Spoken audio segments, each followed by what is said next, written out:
What is up, Facebook fam, YouTube fam, friend fam, fam? This is Solomon Cook with Cookie a la carte, also known as your boy Solo C on PS4 and Xbox. Call me what you want, just don't call me during a Chiefs game. And I guess, since we're going to be talking about Call of Duty Modern Warfare, what we're going to be doing is throwing down that Activision ID right over there. Go ahead and feel free to add if you'd like to join me with some simulated indiscriminate murder, because that's what this game is all about. So without further ado, let's go ahead and hop right on into it.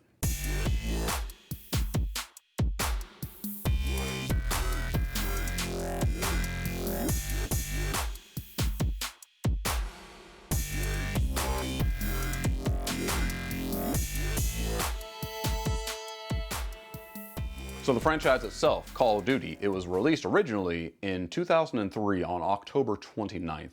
And since then has had umpteenth releases of different variants, different types from, your standard Call of Duty, your Modern Warfare, your Advanced Warfare, your Black Ops. And this newest rendition, Modern Warfare, released in 2019, is just another checking of the box in the franchise. So if you played one Call of Duty, you've relatively played them all. It is something similar to how you have your sports games. It generally has an annual release, and then from there, you play it until the new one comes out. This one itself, they're continuing on with what they did with Black Ops 4, and then they threw in some additional game modes just to keep things fresh and spicy. So what we'll be trying to do today is talk about a bit of a holistic view of the game, from basic gameplay to graphics to multiplayer to campaign to things that we didn't like and things that we absolutely loved. So I'll go ahead and get started with my least played game mode, and that would be the campaign mode. Call of Duty itself, it is always known for just beautiful cinematics and somewhat of an overarching story. With this Call of Duty specifically, with Call of Duty fashion, it starts off with a bang, but from there, it's kind of not really hard to follow. In regards to story, it has a very simplistic way about going things. There's bad guys, find bad guys, kill bad guys. But from there, it's a bit disjointed, as if certain parts of the company were working on specific parts, and then they kind of just try to mash it together, which I kind of feel like it misses the mark on that.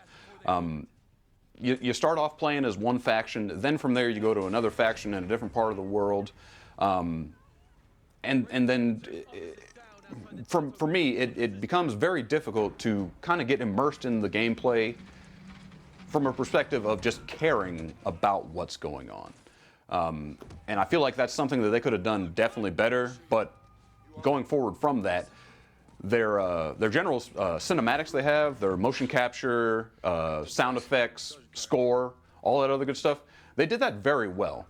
But I kind of feel bad for the people that developed the game, because I don't really find a reason to care about what it is I'm doing. All right, so moving forward from the campaign, let's go ahead and delve into some of probably the most popular aspects of Call of Duty itself, the PvP.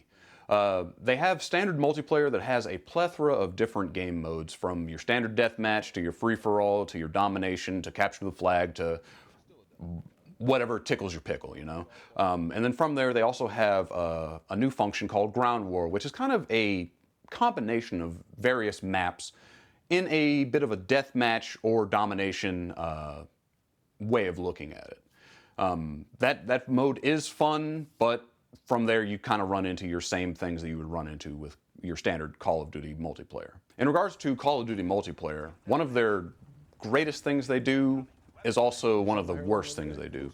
So Call of Duty, it's one of those quick, fast-paced games, and the instant gratification you get from a kill is, basically complemented by the instant aggravation you have from dealing with spawn kills, corner campers, guys that are flipping spawns. They kind of manipulate the game a bit to kind of work into their favor, and if they can get on a run like that, it could make your multiplayer game just not a fun thing to do. And I guess what I'll be doing now is moving on to my favorite part of the game. It's my most played portion of the game, is the Warzone aspect.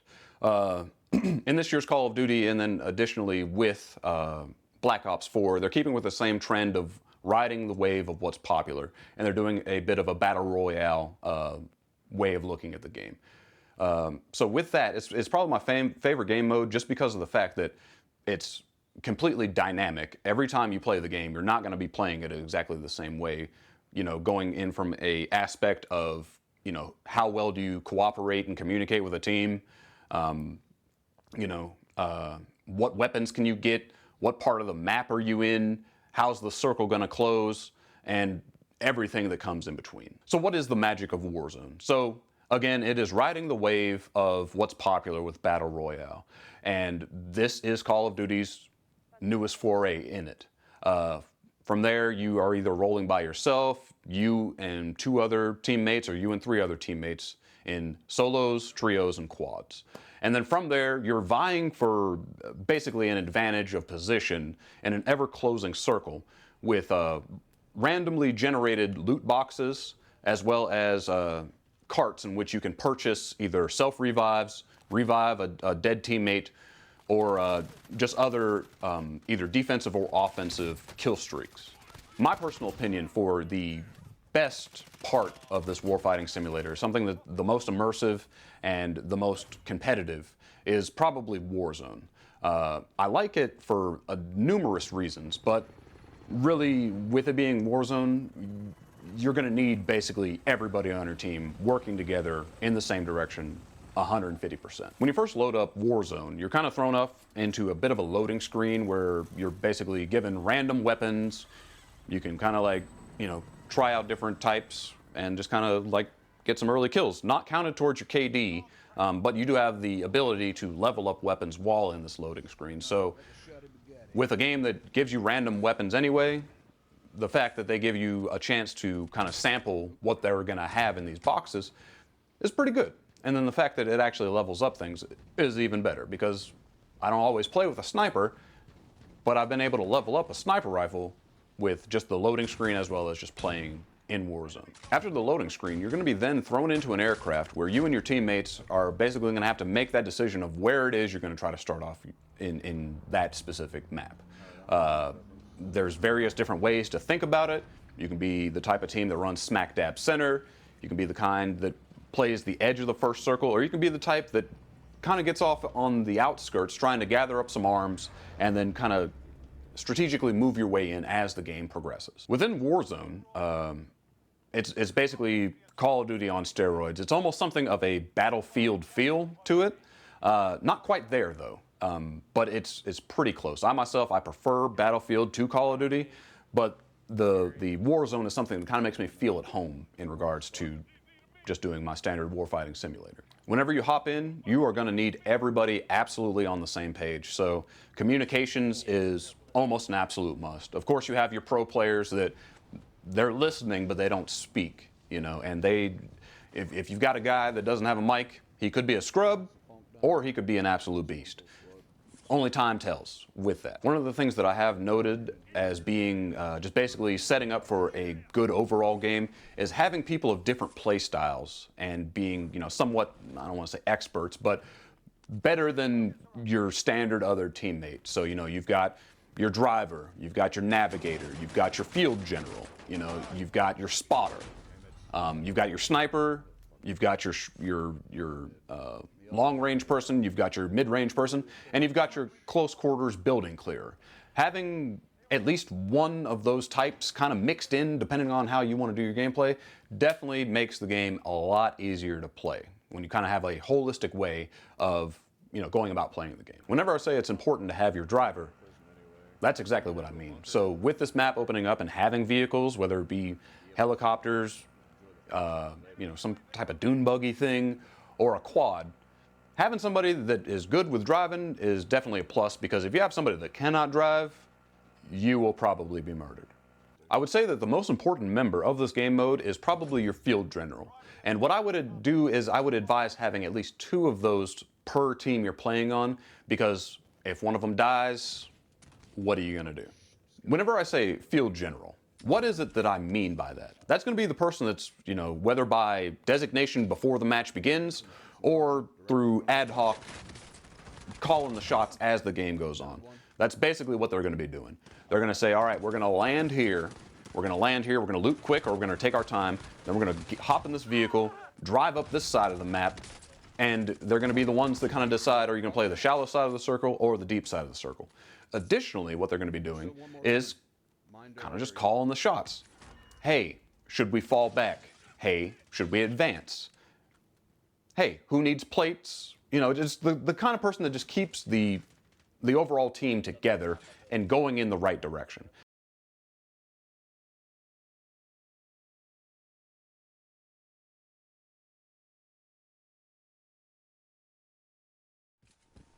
Hey, we got another squad. We're in the orange right now, so there's a guy down that way over there. Contact! Got a guy down. I got a sniper. Nobody's down. Hey, I say we disengage and just fucking run it. Let those guys fucking pick their people up.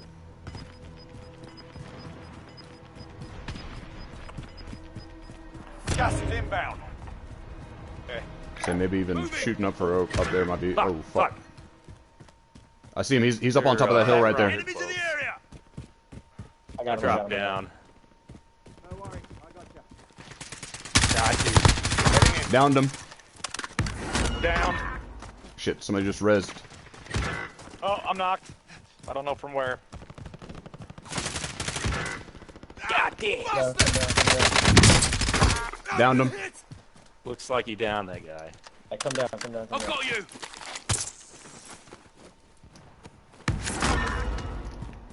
I'm gonna go finish these motherfuckers. I think right here, behind the Got him. Right, I'll fix it. Fuck! Dick, motherfucker! Another one! On me! Ah, fuck! You got me. I got him. I Make got it him. move. I got him. You're good. All right. More guys, We got to get the fuck out of here. We have got to get the fuck out of here. Hostile. Let's talk about the audio. So within this game, I would go ahead and say that a gaming headset is a must because with playing in the different game modes, the name of the game is knowing where people are. And if you can't know where they are by seeing them, you're going to need to be able to listen to your cues from the environment. And if you can't hear your footsteps and you cannot orient which direction they're coming from, you're going to be murdered. With listening to those social cues, you might have to get rude a little bit because you have your people that don't have proper mic etiquette. They've either got TV blaring in the background, they've got music playing in the background, or just other non-game related noise just popping in constantly. And that right there is the absolute worst because that can lead you to an immediate failure. If you cannot track down where somebody is whenever they're coming in on you, they've got position on you. In regards to the audio and the special effects of this game, Call of Duty has it roundabout down pat. If you're hearing in your headset they're on the left side, they're on the left side. If they're 10 feet out or 15 feet out, you can kind of tell the difference of how far they actually are away from you, from footsteps, from reloading their weapon, to adding in armor, to picking up stuff. You can basically place exactly where somebody is just through the audio cues, and that is something that I feel like they did a great job with. So we've talked a lot about the stuff that I do like about this game, kind of touched on some of the things that I'm not really a fan of, but I'm going to go ahead and hop into things that I absolutely hate. So what I definitely am not a fan of is their interaction system in regards to picking up weapons. In early game, hopping into Warzone and trying to pick up a weapon, if you don't hold down that square the proper amount of time, you won't pick up that weapon. And sometimes it feels like it just doesn't register the fact that you're trying to pick up something. So you'll be trying to hop on something. Nope. Okay, I got it. And it'll be something that slows down the overall gameplay. From there, just the general, I would say that that's probably the biggest qualm I have with the game is just it registering what it is you're trying to do. Now, if you've been playing this version of the Call of Duty, you know, basically every week, every 2 weeks, there's going to be a massive download. The game itself is about 100 gigs. But in addition to that, about every 7 to 10 days, there is a 10 to 25 to however many gig download you have to do for an update. And I feel that they're not taking full advantage of these very massive updates because they generally don't fix the overarching problems that exist within the game. What are some of the things that have existed since I purchased the game up until today basic things in regards to the communication. You'll be playing a game, and then 5 minutes later, comms drop out. You'll be trying to join up to somebody, and you got to, go all over the place to try to figure out why is it you can't add the specific person to your game. There's, glitches and bugs in it to where you can't add somebody if you have friend requests pending, so you have to go through and delete all your pending friend requests. Then after that, you're gonna have to restart the game. Then you'll be able to go ahead and pick up your homeboy. Otherwise, they might be just pictured as offline or just not available. Then from there, what else is there? There's, you got your comms, you got your just standard dropouts, and just like any other bug you would really expect is in this game. I guess let's go ahead and talk about one of my most hated parts of the game, and that would be the Battle Pass. The Battle Pass is, your basic loot crate, pay-to-play aspect of the game, and I really hate that. I really hate that that is the stage in which games have came to, where you can't just play a game and earn everything it is you want to earn.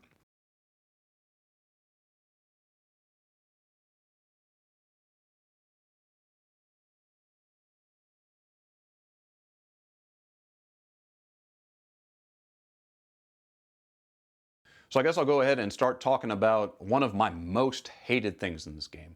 It is the Battle Pass. I'm not really one for pay to play by any means. I hate that type of gaming mechanic.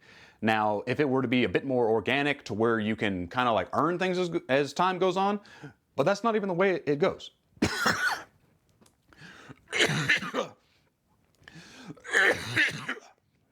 Damn. The Battle Pass, you can get enough to buy a season for about $9 of real dollars, not in-game dollars. Or you can earn it across the way. Now, if you're coming in zeroed out with no extra funds bought into it, it's going to take you about 3 seasons to accumulate enough funds to be able to buy one Battle Pass. Then from there, once you purchase that Battle Pass, and if you max it all the way out, you'll be able to purchase the next season's Battle Pass. So it does have the capability to play the game and get the Battle Pass without actually putting in money, but depending upon when you buy the game and how deep into a season that you are, if you want all those skins and all that other stuff that you've been unlocking along the way, you might have to shell out some dollars, and I absolutely hate that. Another thing that I really hate about the Battle Pass itself is it's so deeply tied into the game. You press the wrong button on the wrong menu, it takes you to, hey, let's buy the Battle Pass. You try to get out of it and it's, oh, well, hey, how about you buy the Battle Pass? It's just something that consistently pops up. I just wish it'd be like, okay, this is the Battle Pass. You have acknowledged that the Battle Pass existed, and it is always here for you if you want to get it. But the fact that it constantly tries to draw you back into spending real money to play a game that you have already purchased, it is just something that drives me absolutely insane. It's basically legalized gambling, is what it is. With this version of Call of Duty, it is cross-platform, so you don't really have to decide which system you're going to get it on. You can play with your PC friends, you can play with your PS4 friends, you can play with your Xbox friends. So that, I do wholeheartedly appreciate that Call of Duty is kind of going that way with giving you the capability to play with friends on different platforms. So I wish more games were like that. It's becoming more common, but it's not as common as I believe it should be. With this game being cross-platform, it kind of forces you to use the in-game communication system, which can add on hours upon hours of enjoyment of just listening to the person that you got from either he was not expecting it or you thought you had him beat. Just hilariousness ensues whenever you really get that person that's so angry about the fact that they got murdered. And it's great. It's hilarious.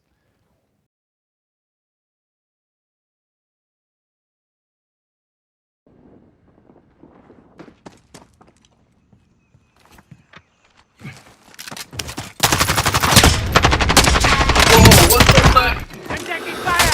Jesus. What the? Did you really just beat off? Learn from the loss. Failure's a proper teacher. Oh,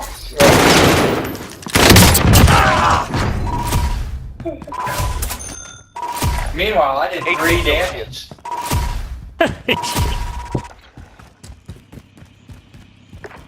I'm the lead. One of the things that I did find issue with playing this game is just it seems to have a general inconsistency of what can you shoot through and what can you not shoot through. Sometimes you can shoot through concrete, sometimes you can't shoot through wood. And with all these massive updates, I wish that they would kind of like go in, I don't want to say pixel by pixel, but if you could shoot through concrete, you should be able to shoot through wood. And I just don't understand why there's not consistency on that across the board. So let's talk about the replayability factor. This game is very replayable, especially if you are, like myself, a Warzone player. Every game is going to be absolutely different from the game that you played before. Even if you're getting the same exact circle that you've played before, either your team dynamics are going to be different or your adversaries are going to be different, and the way they play makes or breaks the game. Let's talk about a general fun factor. This game is fun when it's fun. And then when it's not fun, it's really not fun. It gets to the point where you're sitting there, you're playing, and then you have just had enough of this game, and you have just got to stop. But later, you know, you get a text from the homie saying, hey, let's go ahead and squad up. You gotta dig deep within yourself and say, can my heart take another loss?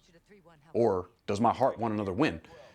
And more often than not, I find out that my heart wants another win. So I hop right back in it, no matter how mad I get at this game the last time I played. Would this game be a game that I would suggest to a friend or anybody? Yes, I would. I don't know what the current price is, but I believe when I bought it, it was about $38. I caught it when it was on sale. It might be $50, $60. I don't quite know right now. Full $60 price, I would recommend it, and at a discounted price, I would definitely recommend it because it's worth its $60. But when you catch something on sale, that's the way to go. All right, guys, if you're still here, I wholeheartedly appreciate the support. This was my long-awaited, long-promised Call of Duty Modern Warfare game review, and from here on out, I don't know when the next review we'll be doing on a game itself will be. Of course, we're waiting on Ghost of Tsushima. That drops, I believe, July 17th, somewhere along those lines. And I will be playing that hot and heavy. And I will definitely be putting a review together for that because I'm going to put hours upon hours into that game. But that is the beauty of Cookie a la carte. I'm Cookie. And a la carte is basically the flavor of the day. So it might be something that I'm interested in, or it might be something that somebody else is interested in and requests. So if you guys have something specific you want me to speak on, go ahead and drop it down in the comments. And if it's something that I feel comfortable enough speaking about, if I have enough knowledge to, you know, better your understanding, and I'm not opposed to doing some research and bettering my understanding. But yeah, if you guys want something specific, just let me know.